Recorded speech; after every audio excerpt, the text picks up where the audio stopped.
세례요한에게 세례를 받으신 예수님은 광야에서 시험을 받으십니다. 오늘 본문에 세 가지 시험이 나오는데요. 이 세 가지 시험의 의미를 한번 살펴보고 또 어떻게 하면 시험을 이기고 승리할 수 있는가를 한번 살펴보기를 원합니다. 여러분, 첫 번째 시험이 3절에 나옵니다. 마귀가 이르되 내가 만일 하나님의 아들이거든 이 돌들에게 명하여 떡이 되게 하라. 여러분, 예수님은 40일 동안 금식하셨습니다. 얼마나 배가 고팠을까요? 그런 예수님에게 마귀는 내가 만일 하나님의 아들이거든 돌을 떡으로 만들어 먹으라는 것입니다. 이 돌을 떡으로 만들 수 있는 능력이 내게 있지 않느냐, 그러니 내 능력으로 배고픔의 문제를 해결하라는 겁니다. 여러분, 이 말은 너의 힘과 능력을 믿고 하나님을 의지하지 말라는 겁니다. 여러분, 이와 비슷하게 예수님이 십자가에 달리셨을 때 이 대제사장들과 바리새인들이 이렇게 말했습니다. 내가 만일 하나님의 아들이거든 자기를 구원하고 십자가에서 내려오라. 너는 능력이 있으니까 천군 천사를 동원하여서 그 로마 군대를 멸하고 스스로를 구원하라는 겁니다. 여러분, 이 말은 하나님의 뜻보다는 너의 이신과 안위를 더 중요하게 여기라는 겁니다. 그리고 두 번째 시험은 마귀가 예수님에게 천하만국을 보여주며 내가 만일 내게 절하면 이 모든 것을 다 내게 주겠다, 그렇게 말합니다. 여러분, 요한복음 12장 31절에 보면 마귀를 가리켜 이 세상의 임금이다, 그리고 사도 바울은 마귀는 이 세상의 신이다, 그렇게 말합니다. 여러분, 마귀는 영적인 존재로 힘과 능력이 대단합니다. 신기한 기적을 일으키기도 합니다. 권세를 가졌습니다. 어떤 유명한 가수가 하는 말을 제가 들었는데요, 어떤 이상한 존재가 나타나서 자기에게 절하고 자기를 섬기면 가수로서 대박나게 해주겠다, 그렇게 말을 했다고 합니다.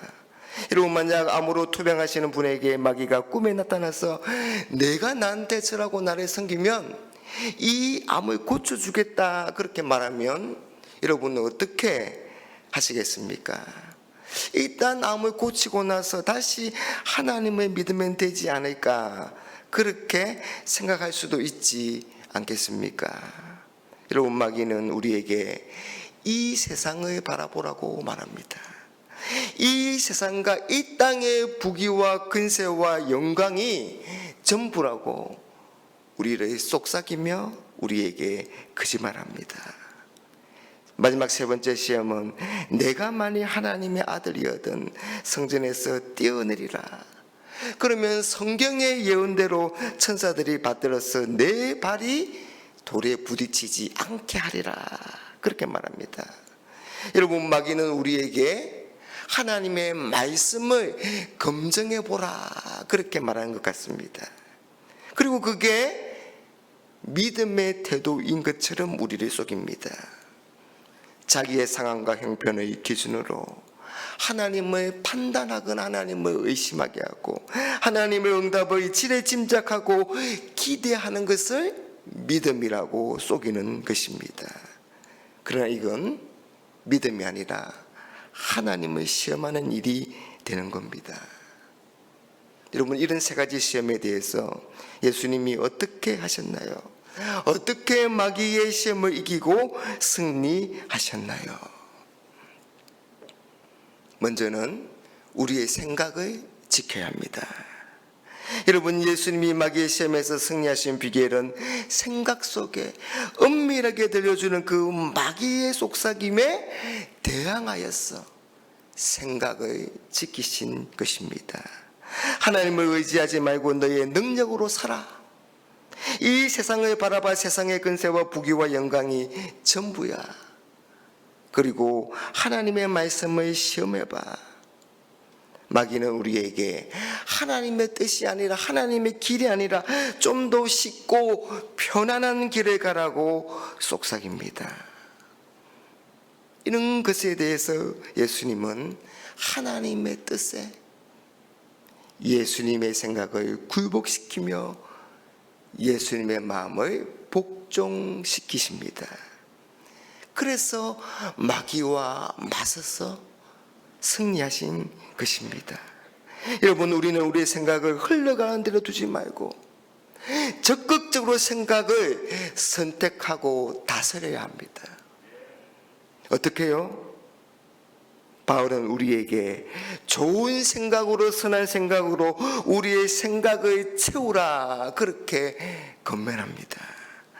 빌립보서 4장 8절에 쉬운 번역인데요, 형제 여러분, 선함을 추구하며 가치가 있는 것들에 마음을 쏟으시기 바랍니다.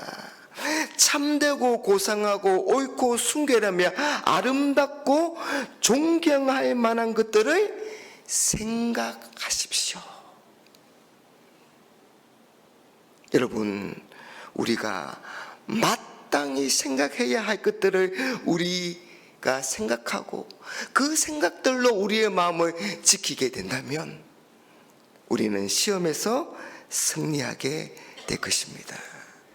둘째는 말씀으로 시험을 이겨야 합니다. 여러분, 우리가 우리의 생각을 지키는 가장 좋은 방법 중에 하나가 바로 하나님의 말씀을 사용하는 겁니다. 오늘 예수님은 마귀의 시험에 철저하게 그 하나님의 말씀을 신뢰하고 하나님의 말씀의 원리를 따라갔습니다. 그래서 오늘 뭐라고 말씀하십니까? 기록된 바, 하나님의 말씀이라는 겁니다. 기록된 바 사람이 떡으로만 살 것이 아니라 하였느니라고 하셨고, 기록된 바 주 너희 하나님께 경배하고 다만 그를 섬기라 하였느니라고 하셨고, 세 번째도 신명기 6장 16절을 인용하시면서 주 너희 하나님을 시험하지 말라 하였느니라고 하신 것입니다. 자신의 말이 아니라 하나님의 말씀을 사용하셨습니다. 여러분, 하나님의 말씀은 곧 성령의 검이라고 하셨습니다. 말씀 앞에서 마귀가 물러가는 것입니다. 여러분, 마귀의 시험을 이기는 비결은 하나님의 말씀으로 우리가 무장되는 것입니다. 하나님의 말씀을 새기고 오직 그 말씀대로 살겠다는 굳은 결심과 그 실천이 우리를 승리하게 하는 겁니다. 마지막 세 번째로 늘 깨어 기도함으로 우리는 시험을 이깁니다. 여러분, 오늘 예수님이 마귀에게 시험을 받으실 때 그 상황을 다음과 같이 묘사합니다. 1절과 2절입니다. 예수께서 성령의 충만함을 입어 요단강에서 돌아오사 강야에서 40일 동안 성령에게 이끌리시며 마귀에게 시험을 받으시더라. 이 모든 날에 아무것도 잡수시지 아니하시니 나이 수가 다음에 줄이신지라. 여러분, 마귀가 예수님의 시험한 때는 예수님이 성령으로 충만하실 때입니다. 또한 40일 동안 금식하시고 매우 배가 고프고 피곤하고 지쳐 계실 때입니다. 그래서 여러분, 마귀는 하나님의 은혜가 임할 때, 성령이 충만할 때 우리를 공격합니다. 여러분, 마귀는 우리가 무엇을 이루고 승승장구할 때 교만을 부추겨서 넘어지게 합니다. 그리고 반대로 피곤하고 지쳐있고 굶주려 있을 때에는 우리가 낙심하기가 십상입니다. 그런데 그런 때에도 유혹을 가지고 찾아옵니다. 그러니 여러분, 마귀는 시도 때도 없이 늘 언제나 우리를 공격합니다.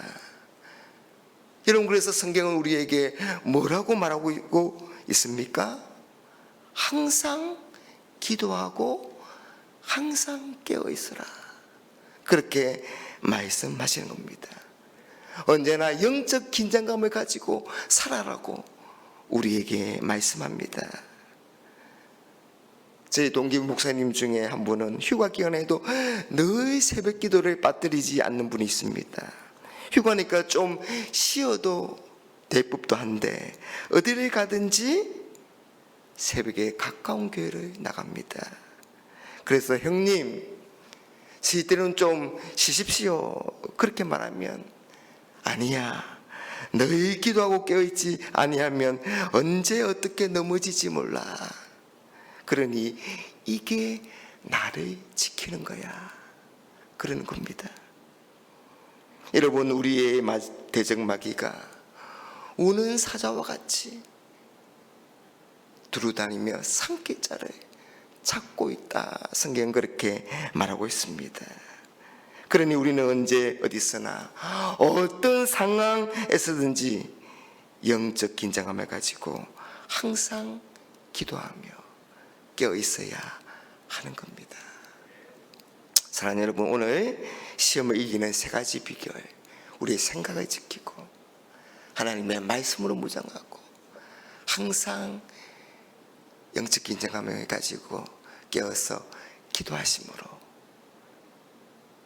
우리가 만나는 모든 시험에서 승리하는 그런 저와 여러분들이 되시기를 주님의 이름으로 축복합니다.